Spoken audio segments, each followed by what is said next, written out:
महाराष्ट्र नवनिर्माण सेवा अध्यक्ष के राज ठाकरे 21 अगस्त को गोंदिया जिले के दौरे पर आ रहे हैं। उनके स्वागत के लिए मन से कार्यकर्ता ने गोंदिया जिले और शहर में होर्डिंग्स लगाए हैं, लेकिन उनके होर्डिंग पर भावी मुख्यमंत्री का उल्लेख किया गया है, इसलिए राजनीतिक चर्चा छिड़ गई है। महाराष्ट्र डे 24 के लिए गोंदिया से अभिषेक भटनागर की रिपोर्ट।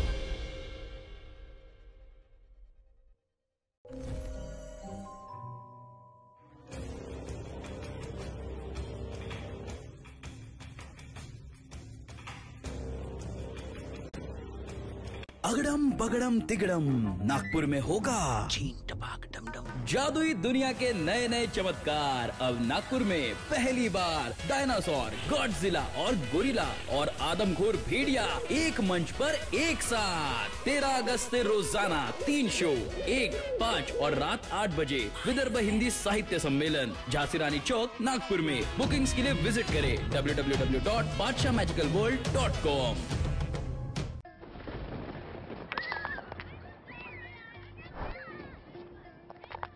पाऊस निसर्गाचं वरदान आहे, पण त्याचबरोबर कडाडणाऱ्या विजा मात्र कधी कधी आयुष्य उद्ध्वस्त करू शकतात।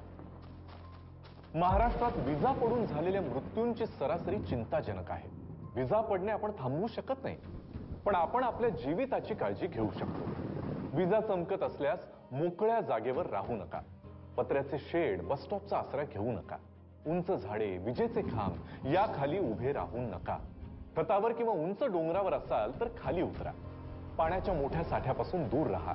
घरात विजेची उपकरणे हाताळू नका। दामिनी ॲप तुम्हाला नैसर्गिक विजेच्या संभाव्य धोक्यांची सूचना अगदी विनामूल्य देते। ते वापरा आणि सुरक्षित स्थळी आसरा घ्या। आपत्ती व्यवस्थापन, आयुष्याचे संवर्धन।